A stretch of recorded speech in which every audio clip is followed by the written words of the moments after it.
அன்புள்ள அண்ணாமலைக்கு என்கிற தலைப்பில் என் மனதில் எழும் சில கருத்துக்களை பதிவு செய்ய வேண்டிய ஒரு கடினமான சூழ்நிலைக்கு நான் தள்ளப்பட்டிருக்கிறேன்.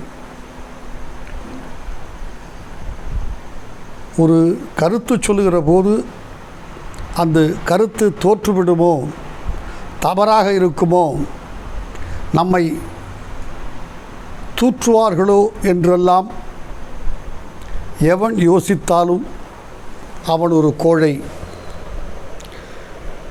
இப்போது நான் சொல்லப்போகிற சில கருத்துக்கள் வேம்பை விட அதிகமாக கசக்கக்கூடும். ஆனால் யதார்த்தங்கள் வேறு, கனவுகள் வேறு. கனவுகளையும் யதார்த்தங்களையும் லட்சியங்களையும் குழப்பிக்கொள்வதென்பது யாருக்கும் பயனளிக்காது என்று மிக பணிவாக கருதுகிறேன். இன்றைக்கு தமிழ்நாட்டில் இருக்கிற பாராளுமன்ற தேர்தல் சூழ்நிலைகளை என் போக்கில் நான் கணிக்கிறேன். இந்த கருத்து கணிப்புகள் என்பது கிட்டத்தட்ட ஒரு மோசடி. இதை பல டிவி நிகழ்ச்சிகளில் நான் அந்த கருத்தை வெளியிட்ட டிவியிலேயே சொல்லியிருக்கிறேன். ஒரு சிறு உதாரணம், ஒரு 30 கருத்து கணிப்புகள் 5 மாநில தேர்தலை பற்றி, கடந்த மாதம் நடந்ததை பற்றி வெளியிடப்பட்டன. யாராவது ஒருவர், இந்த 30இல் ஒருவர், ஒரு 3 மாநிலங்களில் மிகப்பெரிய வித்தியாசத்தோடு பாஜக ஜெயிக்கும் என்று சொல்லியிருந்தார்களா? ஒரு தவறாக கூட சொல்லியிருக்கலாம். அப்படி தவறாக கூட யாரும் சொல்லவில்லை. ஒரு வேதனைக்குரிய விஷயம் என்னவென்றால், அவரவருக்கு என்ன ஆதரவான கருத்துக்கள், இல்லை யாரை எதிர்க்க வேண்டும், யார் வெற்றி பெற வேண்டும், யார் தோற்க வேண்டும், யாருக்கு டெபாசிட் போக வேண்டும் என்றெல்லாம் அவர்கள் உள் மனதில், ஆழ் மனதில் இருக்கிறதோ அதை ஒரு கருத்து கணிப்பாக மன்னித்து விடுங்கள், வெட்கமில்லாமல் வெளியிடுகிறார்கள். இதை நான் தொடர்ந்து கவனித்து வருகிறேன். அவர்களுக்கு கிடைக்கிற ஆதாயம் என்பது ஒரு விளம்பரங்கள், அதனால் வருகிற காசு. ஒரு ஆணோ பெண்ணோ மானத்தை விற்று பிழைக்கிற வருமானத்துக்கும் இதற்கும் எந்தவித வித்தியாசமும் இருப்பதாக நான் கருதவில்லை. பத்திரிகை துறையும் அதனுடைய குட்டித்தங்கையான தொலைக்காட்சிகளும் வீழ்ந்திருக்கிற அதல பாதாளம், அளவிட முடியாத பாதாளம். பொது நன்மை, அவர்கள் கருத்துக்கு ஒரு மரியாதை இருக்க வேண்டும் என்கிற எண்ணம் அவர்களுக்கு கொஞ்சம் கூட இல்லை.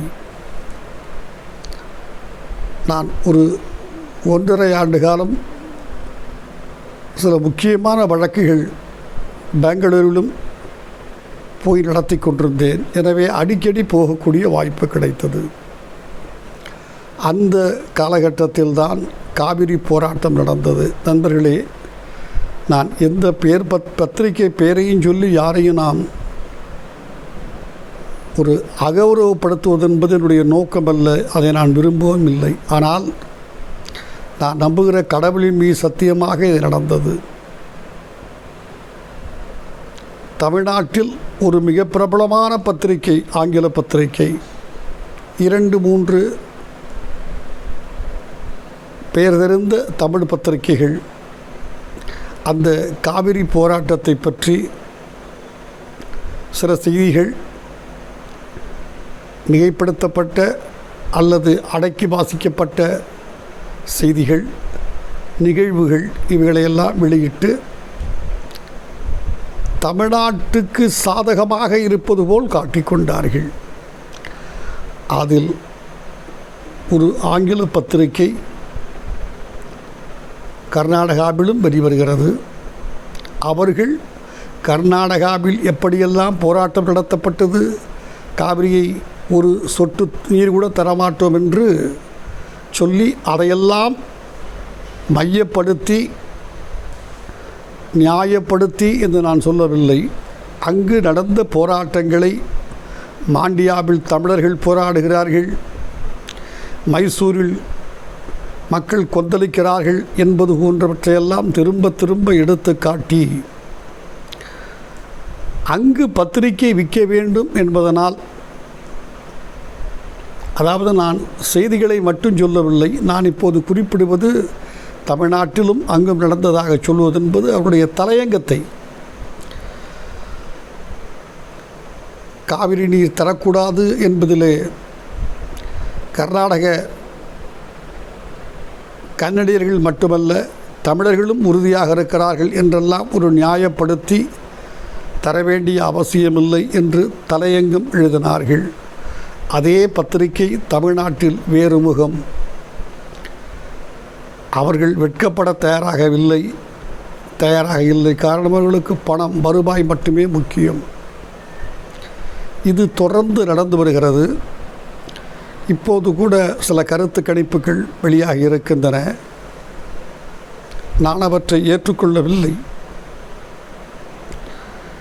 ஆனால் திரு அண்ணாமலை ஒரு தனித்தன்மை மிக்க தலைவராக உருவாகி கொண்டிருக்கிறார் என்று நான் நம்புகிற தெய்வத்தின் மீது ஆணையாக நம்புகிறேன்.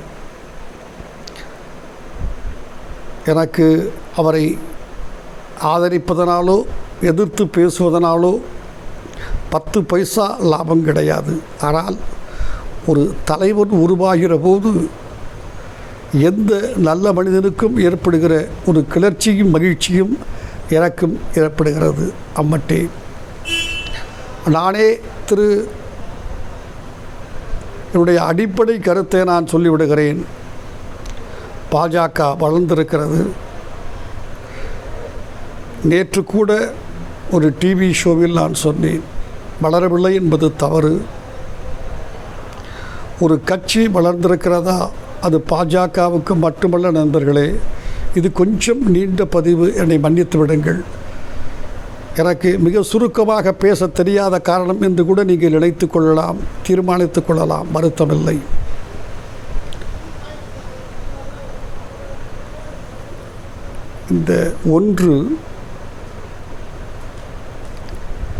இந்த கருத்து கணிப்புகள் எல்லாமே ஒவ்வொரு பத்திரிகையும் ஒவ்வொரு தொலைக்காட்சியும் ஒரு கட்சிக்கு, இயக்கத்துக்கு ஆதரவாக இருக்கிறது.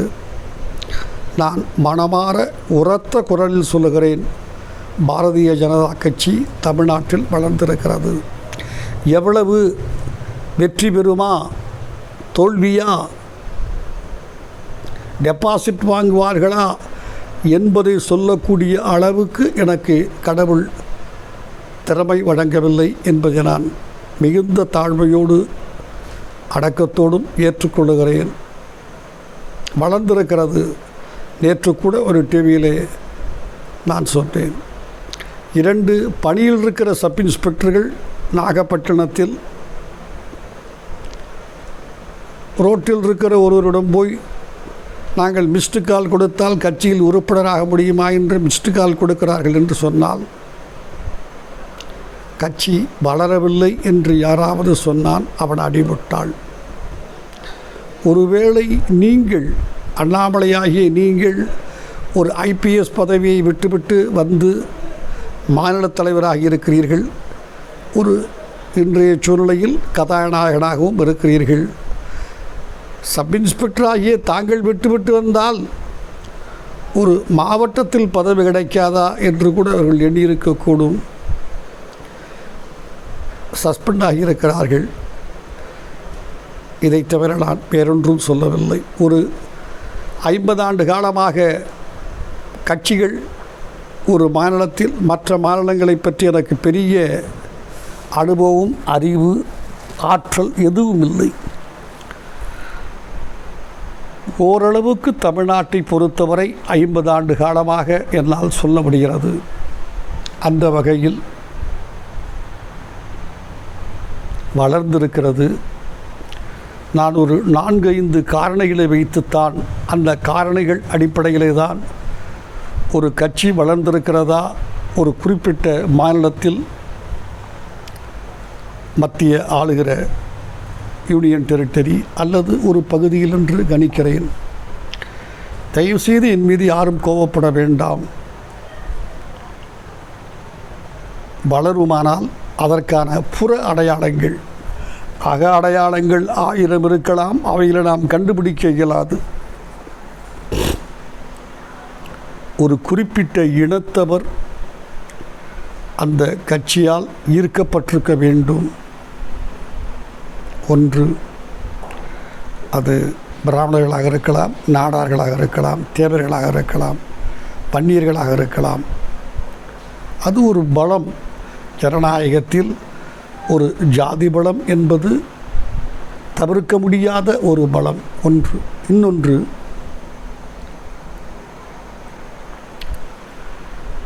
அந்த ஊரில் ரியல் எஸ்டேட் செய்கிறவர்கள்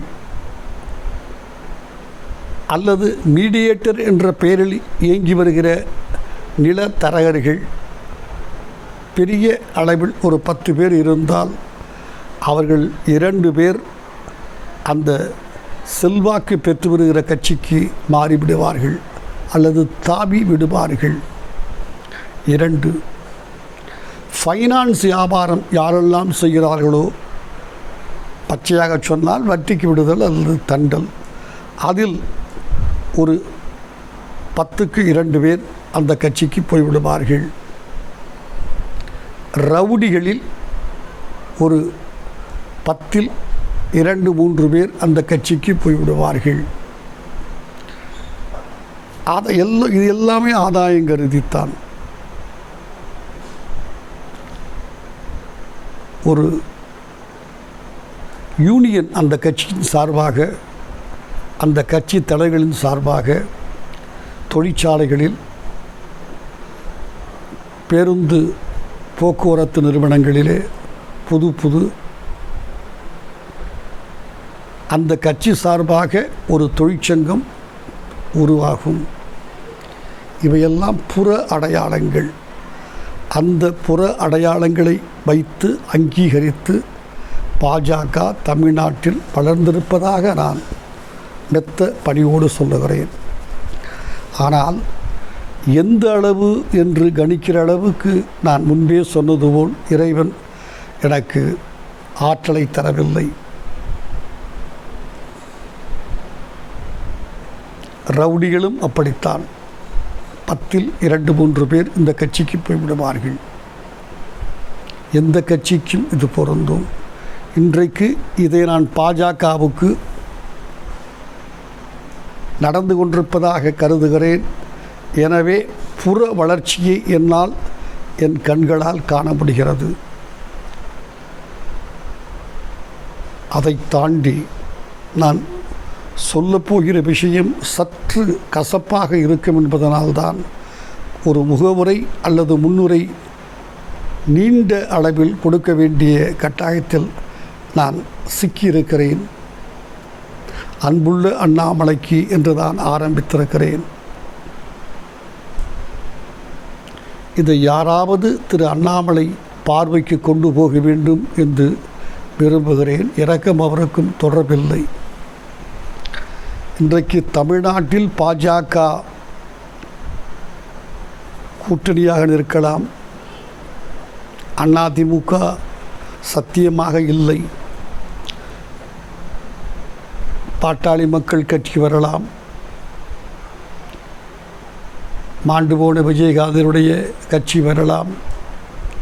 வேறு 1-2 கட்சிகள் வரக்கூடும். நான் மறுப்பதற்கில்லை. ஆனால் ஒரு 3-4 சீட்டு ஜெயிப்பார்களா 39 என்று கேட்டால்,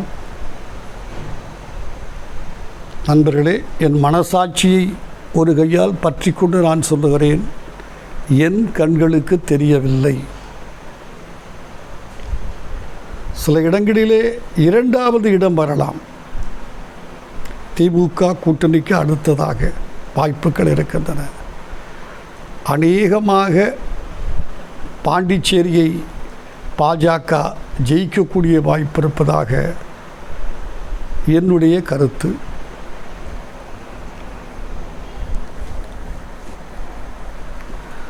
ஒரு நபர் தமிழ்நாட்டில் அவர் சொந்த தொகுதியில் நின்றாலும் கூட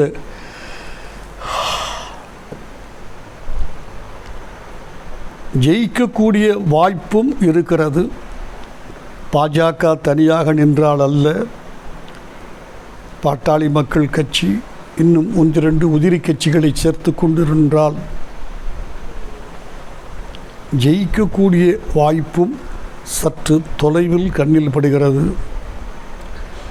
மிக அதிகமான வாக்குகளை வாங்கக்கூடிய வாய்ப்பு மிக திடமாக என் கண்களில் தெரிகிறது. அந்த ஒரே ஒரு வேட்பாளர் திரு அண்ணாமலை ஆகிய நீங்கள். நான் உங்களுக்கு யோசனை சொல்லியிருக்கிறேன்.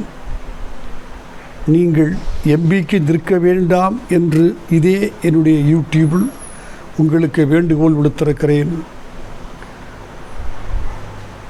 அது நீங்கள் அதிமுகவோடு கூட்டாக இருந்த காலம். வேண்டுமானால் நீங்கள் யார் வேண்டும் திரும்ப ஒரு முறை அந்த தேதியையும் பதிவையும் கேட்டு போட்டு பார்த்து கேட்டுக்கொள்ளலாம்.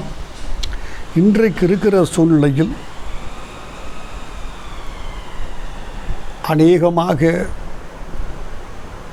நான் திரும்பவும் சொல்லுகிறேன், வெற்றி வாய்ப்பு தூர தொலைவிலும் மிக அதிகமாக வாக்குகள் பெறக்கூடிய வாய்ப்பும் இருக்கிற ஒரே பாரதிய ஜனதா கட்சியினுடைய வேட்பாளர் திரு அண்ணாமலை மட்டுமே. எனவே நீங்கள் வென்றாலும் சரி தோற்றாலும் சரி என்னுடைய கருத்துக்களை, உங்களுக்கு நான் வழங்கிய அறிவுரையை திரும்ப பெற்றுக்கொண்டு நீங்கள் நிற்க வேண்டும் என்று மிக பணிவாக உங்களை வேண்டிக் கொள்கிறேன். இந்த பாராளுமன்ற தேர்தலில் சொந்த தொகுதியோ நீங்கள் தேர்ந்தெடுக்கிற வாய்ப்புள்ள ஒரு தொகுதியோ அதில் அட்வைஸ் செய்யக்கூடிய அளவுக்கு எனக்கு அறிவு போதவில்லை. நீங்கள் வென்றால் தமிழ்நாட்டுக்கு ஒரு நல்ல மத்திய அமைச்சர் கிடைப்பார். ஒருவேளை அடுத்த சட்டமன்ற தேர்தல் வருகிற போது சூழ்நிலை கைகூடி வருமானால் நீங்கள் மத்திய அமைச்சர் பதவியை ராஜினாமா செய்துவிட்டு இங்கே வந்து சட்டமன்ற தேர்தலில் கலந்து கொள்ளலாம். இது பேரறிஞர் அண்ணா அவர்கள் 1967 ஜெயிப்போம் என்று நம்பவில்லை, தோற்போம் என்று எதிர்பார்த்தார். அதனால்தான் தென் சென்னை பாராளுமன்ற தொகுதியிலே போட்டியிட்டு வென்றார். ஜெயித்த பிறகு வந்து இங்கு அவர் முதலமைச்சரானால், பேரறிஞர் ராஜாஜி அவர்கள் முதலமைச்சரான போது கூட அவர் பொறுப்பில் இல்லை, கவர்னரால் நியமிக்கப்படுகிற எம்எல்சியாக வந்துதான் வந்தார். எனவே அப்படி ஒரு வாய்ப்பும் சூழ்நிலையும் சாதகமான அறிகுறிகளும் சட்டமன்ற தேர்தலில் பாஜகவுக்கு தென்படுமானால் நீங்கள் மத்திய அமைச்சர் பதவியை உதறிவிட்டு இங்கே வரலாம். ஆனால் இன்றைக்கு நீங்கள் வென்றால் வெல்லக்கூடிய வாய்ப்பு கொஞ்சம் இருக்கிறது என்று நான் மிகுந்த தாழ்மையோடு கருதுவதால், ஒரு திறமையுள்ள மனிதர் இன்று வரை நேர்மையாக என் கண்களில் தென்படுகிற நீங்கள் திரு அண்ணாமலை அவர்களே பாராளுமன்ற தேர்தலில் போட்டியிட வேண்டும். ஒருவேளை தோற்றுவிட்டால் அரசியலில் காமராஜர் தோற்ற பிறகு, இந்திரா காந்தி தோற்ற பிறகு தோல்வி என்பது ஒரு பெரிய விஷயமில்லை. ஜனநாயகத்தில் பேரறிஞர் அண்ணா அவர்கள் தோற்றார்கள். எனவே தோற்றால் தொடர்ந்து பணியாற்றுங்கள். சட்டமன்ற தேர்தலில் உங்கள் பலத்தை, கட்சிக்குள்ள பலத்தை நீங்கள் நிரூபித்தால் தவறல்ல. ஆனால் இந்த வாய்ப்பை நீங்கள் விட்டுவிடுவதால் அதனால் ஏற்பட போகிற பாதிப்பு உங்களுக்கு என்பதை விட, ஜெயித்தால் நீங்கள் இந்த பாராளுமன்ற தேர்தலில் ஒரு நல்ல திறமையான பல்வேறு விஷயங்களை உற்று கவனித்து பணியாற்றக்கூடிய ஒரு மனிதர் தமிழ்நாட்டிலிருந்து மத்திய அமைச்சராகலாம். எங்களுக்கு கிடைக்கக்கூடிய நல் வாய்ப்பு. தோற்றால் போகட்டும். சட்டமன்ற தேர்தலில் உங்கள் பலத்தை பயன்படுத்தி, ஆனால் நீங்கள் மிக அதிகமான வாக்குகள் வாங்குவீர்கள். அப்படி மிக அதிகமான வாக்குகளை வாங்குகிற நீங்கள் தேர்தலில் நிற்பது என்பது பாரதிய ஜனதா கட்சிக்கு, அதாவது நீங்கள் காரியகர்த்தாவாக இருக்கிற அந்த கட்சிக்கு நீங்கள் செய்ய வேண்டிய கடமை.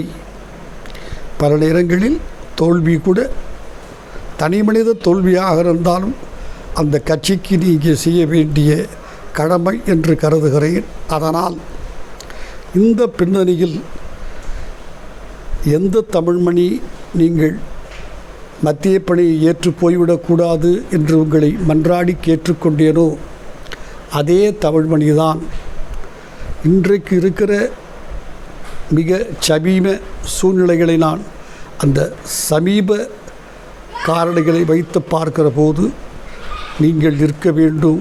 ஒன்று வெல்லுவீர்கள். உங்களுக்கு நல்லது என்பதை விட ஒரு தமிழனுக்கு நல்லது. எனக்கு மகிழ்ச்சி. தோற்றால் மிக அதிகமான வாக்குகள் வாங்கி உங்கள் கட்சிக்கு பெருமை சேர்ப்பீர்கள். எனவே அன்புள்ள அண்ணாமலை அவர்களே, நீங்கள் பாராளுமன்ற தேர்தலில் நல்லதொரு தொகுதியில் தமிழ்நாட்டில் இருக்க வேண்டும் என்று மிகுந்த அன்போடும் உங்களை கேட்டுக்கொள்கிறேன். நன்றி.